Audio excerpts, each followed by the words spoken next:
सच्चिदानंद भगवान की जय। ओम भद्रं नो अपि वातय मनः। ओम शांति शांति शांति। नमस्कार श्रोतामित्रों, आप सभी को प्रथमतया आज नववर्ष, भारतीय नववर्ष का आज मंगल बेला है। इस समय पर सभी को यथायोग्य अभिवादन करते हुए आप सभी को बहुत बहुत शुभकामनाएं, ढेर सारी शुभकामनाएं। आप स्वस्थ रहें, मस्त रहें एवं अपनी संस्कृति एवं संस्कार पे गर्व करते हुए अपनी संस्कृति के विस्तार एवं विकास के लिए आप कार्यरत रहें और अपनी संस्कृति के अनुकूल ही चरित्र निर्माण करें, ऐसी आपसे अपेक्षा करते हुए ही हमने 16 संस्कारों के इस एपिसोड में, ये 15वें नंबर का है विवाह संस्कार। इस पर हम चर्चा करना चाहेंगे आप सभी से। विवाह संस्कार 16 संस्कारों में से यह 15वां संस्कार है। विवाह संस्कार ही एक ऐसा संस्कार है जिसके संपन्न होने पर ही सभी संस्कारों का जन्म होता है। यानी पूर्व काल के अनुसार यदि कहा जाए, पारस्कर गृहसूत्र, आपस्तंभ, धर्मसूत्र एवं अनेकों धर्मसूत्रों में, गृहसूत्रों में भी एवं आचार भूषण का संस्कार प्रकाश जो है उसमें भी, अन्य शास्त्रों में भी विवाह के लिए बहुत से नियम एवं मर्यादाएँ बनाई गई हैं। उसमें कुछ नियमों का हम उल्लेख करते हुए संक्षेप में आपका ध्यान आकर्षित करना चाहेंगे। विवाह के लिए सर्वप्रथम वर का वर्ण होता है। वर का वर्ण, योग्य वर का वर्ण कैसे होता है? जिस प्रकार से हमारी कन्या है और कन्या का वास्तविक उम्र जो शास्त्रों ने बताया है वह 11 वर्ष के अंदर ही होना चाहिए, तो वह कन्या मान्य होती है। और वर पूर्व काल के अनुसार पहले ब्रह्मचर्य स्थान आश्रम में रहते हुए, अपने गुरुकुल में गुरुजी के आज्ञानुसार रहते हुए 8 से 9 प्रकार के व्याकरण की शिक्षा एवं आयुर्वेद की शिक्षा, शिल्प शास्त्र की शिक्षा, वेद अंग उपांगों के साथ लगभग वह 12 साल अध्ययन करके प्रत्येक विषय में वह अपने मजबूत प्रतिभा को प्राप्त करता था। गणित शास्त्र, जिसको वैदिक गणित भी कहते हैं, खगोल विज्ञान, जिसको भूगोल भी कहते हैं। तो इस प्रकार से शास्त्र मर्यादा में रहते हुए, शास्त्र चिंतन करते हुए, गुरु के सानिध्य में रहते हुए एक वेद का अध्ययन करने में 12 साल लगते। मनुस्मृति के अनुसार बताया गया है कि यदि वह विद्यार्थी चारों वेदों का अध्ययन करना चाहता है तो लगभग 48 वर्ष उसके लिए लगते हैं। तो अपने सबसे पहले देखिए, सभी संहिताओं का अध्ययन करना चाहिए, लेकिन सर्वप्रथम अपनी संहिता का, जो अपनी संहिता है, जैसे किसी का मध्यन्दिनी शाखा है, शुक्ल यजुर्वेदी इत्यादि, अपनी शाखा का अध्ययन करके उसके बाद जिज्ञासा हो तो अन्य शास्त्रों का हम अध्ययन करें। 25 साल गुरु के सानिध्य में रहते हुए गुरु के द्वारा दी गई अनेकों प्रकार की शिक्षा को बिना प्रमाद किए हुए ग्रहण करना चाहिए। जैसा कि शास्त्रों में बताया गया है, अनेक स्थानों में बताया गया है कि 64 प्रकार की कलाएँ होती हैं, 32 प्रकार की विद्याएँ होती हैं। कलाएँ जैसे पुल निर्माण एवं स्त्रियों के श्रृंगार, घर बनाना, मकान बनाना एवं अनेक प्रकार से जो संगीत इत्यादि विद्या है, कला है, तो कुछ इसमें अनेकों कलाएँ हैं। और संक्षेप में समझे तो स्त्रियों के बाल कंघी करने से लेकर के पुल निर्माण तक, विमान निर्माण तक जो कार्य है उसको कला के अंतर्गत लिया गया है। और अन्य जो अध्ययन से संबंधित है वह विद्या के अंतर्गत है। विद्या का संबंध स्वस्थ शरीर से है, जबकि कला यदि किसी भी अंग में दिक्कत हो, विकृति हो, तो भी वह कला का प्रयोग कर सकता है। जैसे कि किसी को संगीत गायन करना है तो उसे स्वर चाहिए, गला चाहिए। और यदि अन्य कार्य करना है, पैर में दिक्कत है, तो भी वह कार्य कर सकते हैं। लेकिन वेद इत्यादि के अध्ययन के लिए सर्वांग संपूर्ण होना चाहिए। ब्राह्मण धर्म के अनुसार भी एवं सत्शास्त्रों का अध्ययन करने के लिए, अध्यापन कराने के लिए भी योग्य शरीर एवं योग्य चरित्र की अपेक्षा शास्त्र करते हैं। तो इस प्रकार से विवाह 25 वर्ष का उम्र निश्चित किया गया था।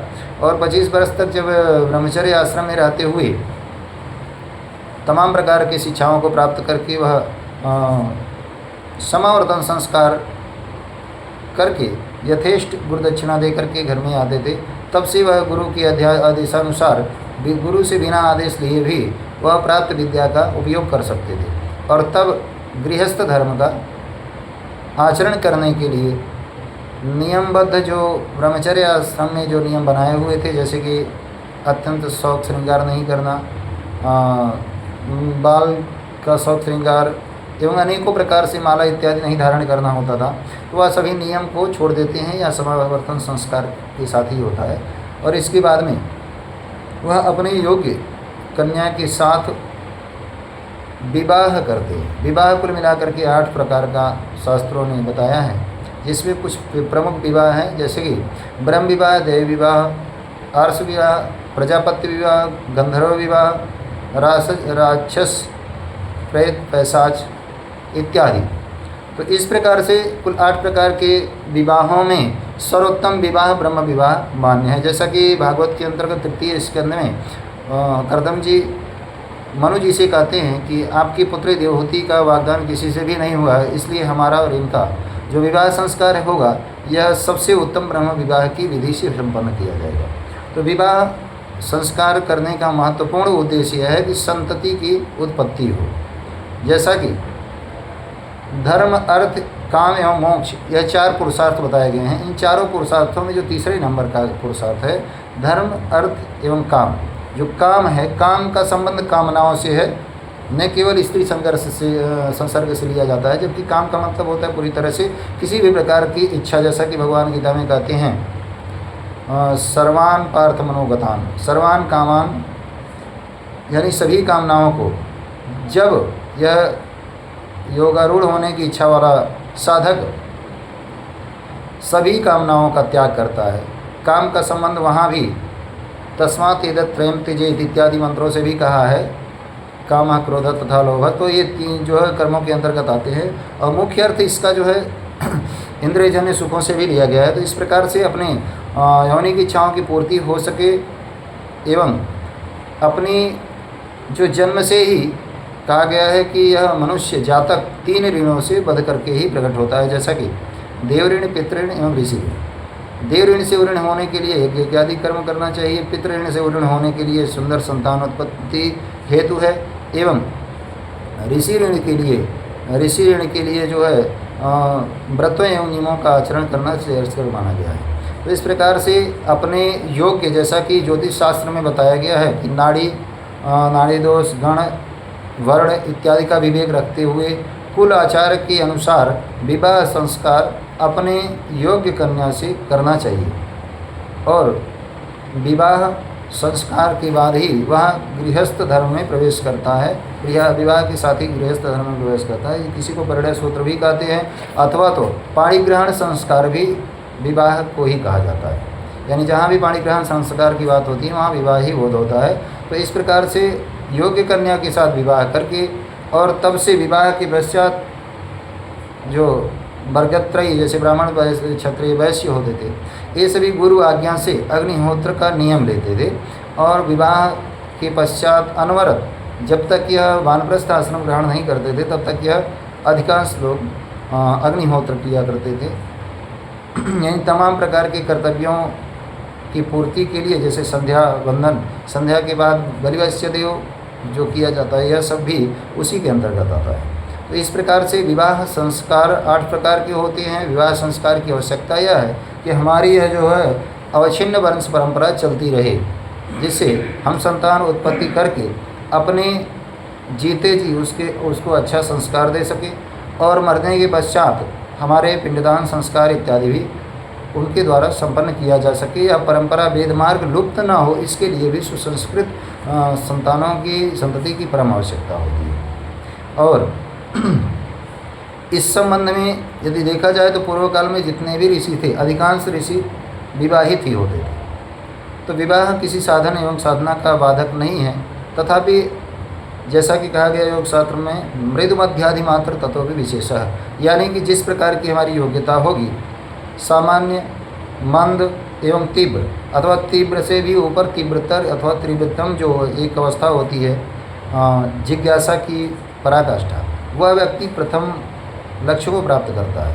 ऐसे ही यदि हमारा लक्ष्य श्रेष्ठ है, बुद्धि स्थिर एवं मन अपने कंट्रोल में है, तो विवाह इत्यादि करने से भी कोई बाधित नहीं होता, बल्कि और आसान हो जाता है। जैसा कि भागवत जी के 3 स्कंद में ही कश्यप जी कहते हैं दीति से कि राजा अथवा राजपुरुष किला के अंदर रहते हुए युद्ध का अभ्यास करता है, वह किला के बाहर जाकर के शत्रुओं का नाश करने वाला होता है। अर्थात स्त्री जनित सुखों की प्राप्ति के लिए हमारा मन जो अनेकों जन्म जन्मांतर से अनेक विषयों में भटका हुआ है, उसे तत्काल कंट्रोल करना संभव नहीं है।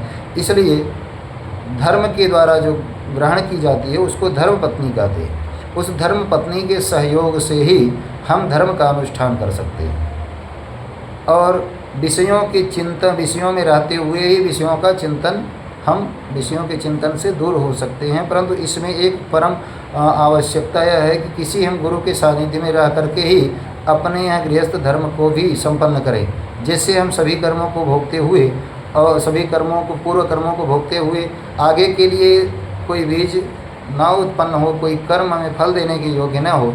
इसलिए हमें सभी इच्छाओं की पूर्ति करते हुए और फिर जो है मोक्ष साधना के लिए हमें समझना